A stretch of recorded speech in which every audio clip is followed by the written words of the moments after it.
Credential dumping. Credential dumping is a sophisticated technique employed by hackers to compromise security in Windows environments. One of the primary targets in this malicious endeavor is the ntds.dit file, a treasure trove of hashed credentials within an Active Directory domain controller. In this module, post-exploitation, we will delve deep dive into the world of credential dumping, focusing on the ntds.dit file, and explore the techniques to perform both local and remote dumps using tools like ntdsutil and secretsdump. Let's begin with ntds.dit. Active Directory's directory information tree file ntds.dit lies at its core. NTDS stands for New Technologies Directory Services, and it forms an essential component of Active Directory. Representing NTDS are files named ntds.dit. Located in C Windows NTDS and representing user accounts data as well as password hashes that makes up this vital system. Malicious actors target this file because compromising it gives them access to user accounts containing sensitive data, giving rise to privilege escalation opportunities or even potentially leading to identity theft. The Active Directory database within ntds.dit is logically organized into various partitions. The schema partition contains vital information about objects, their attributes, and their relationships. The configuration partition encompasses details about the forest trees and their replication across domain controllers. The domain partition holds information specific to the domain. The application partition stores data related to applications integrated into Active Directory. From a different perspective, the data within ntds.dit can be divided into two main categories, the link table and the data table. The link table comprises attributes that reference objects, while the data table contains the actual user and group data, among other things. The physical structure of ntds.dit involves several components, including the data store physical structure components. Now, let's delve into the process of extracting valuable hashes from the server. Local dumping with ntdsutil. One way attackers targets the ntds.dit file is through local dumping. This method requires physical access or remote access to a compromised machine within the network.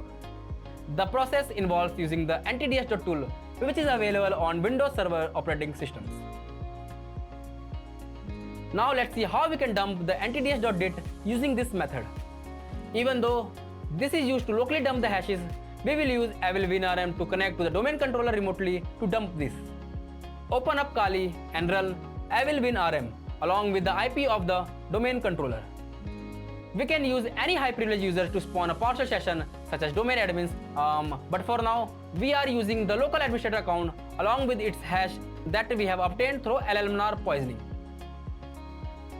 Once the partial session has been spawned, we will employ an executable named ntdsutil.exe with the flags ACI ntds ifm create full and then specify the directory c:/temp_1 then flags q space q.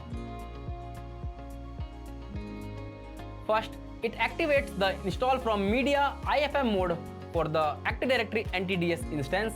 The command then proceeds to create a comprehensive snapshot of Active Directory database, including all its data, and save it within c:/temp1 directory. Finally, the sequence concludes by gracefully exiting the ntdsutil utility. Essentially, this set of commands facilitates the creation of a full and complete backup of the Active Directory database in a specified directory. It is tasked with retrieving the system and security hive files along with the ntds.dit file. After some processing, we find the hive files neatly stored in the temp_1 directory. The files which we need to extract the hashes are the ntds.dit file in the Active Directory folder as well as the system file in the registry folder. Let us download this into our Kali machine by using the download command along with the file names.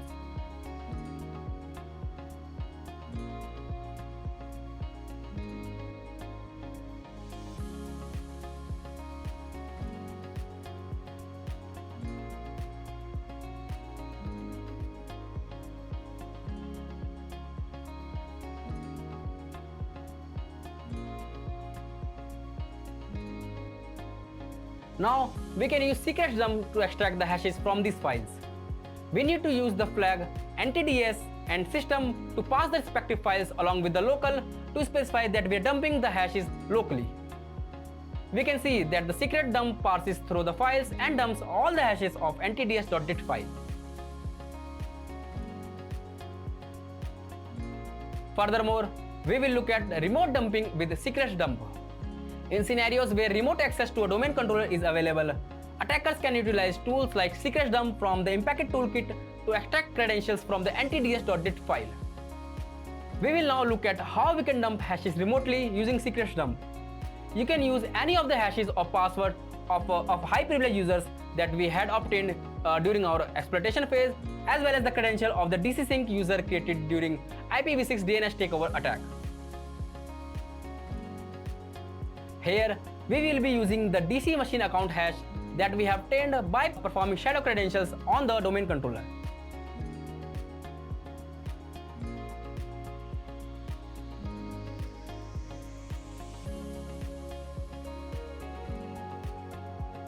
We can specify an output file as secrets and dump the hashes. This dumps all the hashes from the ntds.dit file. In order to filter out, we will just dump the ntlm hashes from it using the flag justdc_ntlm. We can see that it gets stored in a file called secrets.ntds.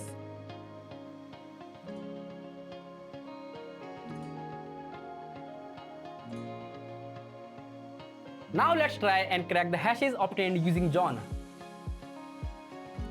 We can use the raw keyword list along with the NT format to crack these hashes. We see that around 10 hashes were crackable and thereby deemed weak for the domain. In the next section, we will see how we can analyze these hashes obtained to get a more comprehensive image of password used within the domain.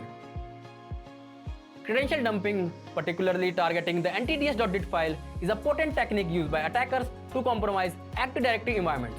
Understanding the methods employed for both local and remote dumping is crucial for defenders to fortify their security measures. By implementing best practices and maintaining vigilance, organizations can better protect their network against such threats.